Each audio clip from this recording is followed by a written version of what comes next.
tree, they are like frogs, clearly seen in an untroubled mind. Or perhaps they are simply stones, exemplary in their indifference to the changing seasons and the elements around us, to continue to whatever your heart chooses to see.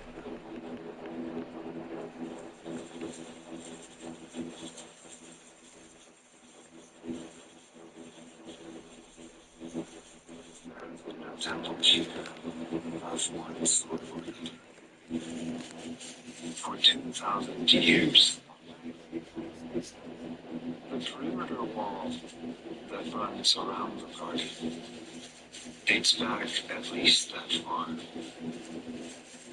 It was part of the town's defenses in the days of the temple's founders, and perhaps it would have been fortified. These days, it's not much more than a blunt ridge, about 20 feet high, covered in ivy and moss, that slopes gently down on this side, with the trees of the surrounding woodland peeking over the top of it. It feels as though the temple and its garden exist at the bottom of a mossy basin. One of the loveliest things about this wall are the gates which have been set into it. Like many of the adjustments to the natural environment around the temple, these entrances must have been carved painstakingly with hand tools. Each gate is tall, about 2 or 3 meters long, with a metal grid let into it, and the ceiling and each floor are curved like a hole made by a badger or a bull. This and their covering of moss makes them seem almost organic rather than man-made. How many hours of chipping away it must have taken to create these outlets to the world. It's through these gates that supplies used to come. Bags of rice, vegetables, pickles, and teeth. And to this day, it is through these gates that the monks arrive, bringing supplies from the town. Although these days, they are likely to have bought green tea, soft serve, or coffee with vending machine, along with their supplies from the market.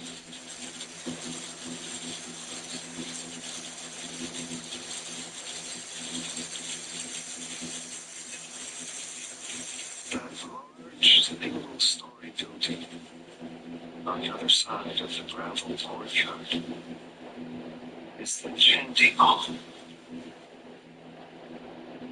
It has a beautiful, gently mowed roof on it, like the outline of a smile.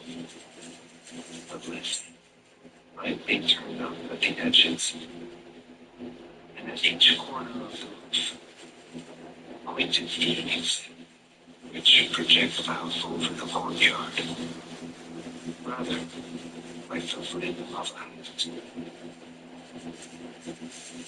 As the name suggests, this is where the monks go to chant. Early in the morning and late at night, during festivals celebration. Inside, the floor is lined with tatami mats, the special brush matting that is smooth and cool against the soles of the feet. Even on very hot days.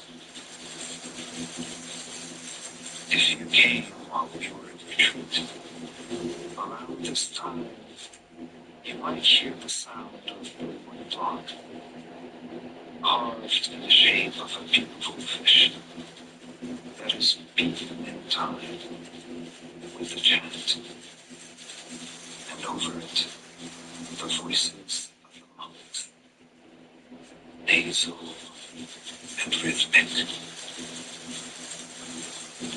It's not singing precisely, but there is a kind of beauty to it.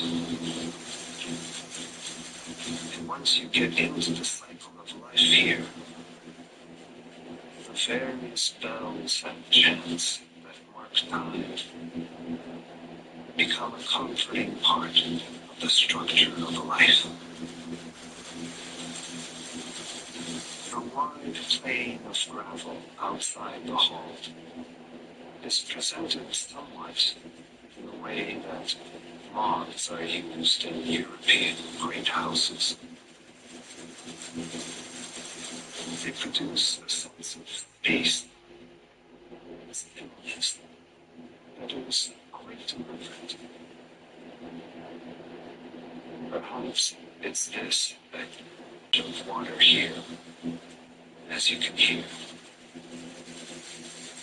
Right now, the rain is running down the building's roof, collecting in the gutters and pouring off the pointed corners of the eaves.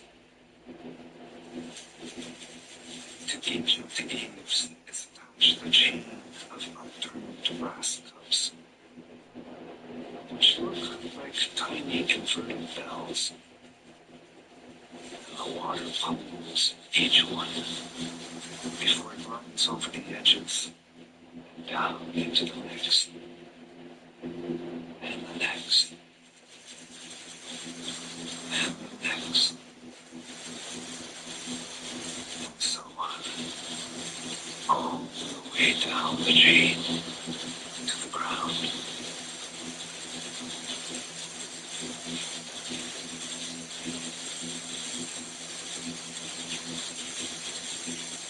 Behind the main temple building is the meditation hall, or Zendo,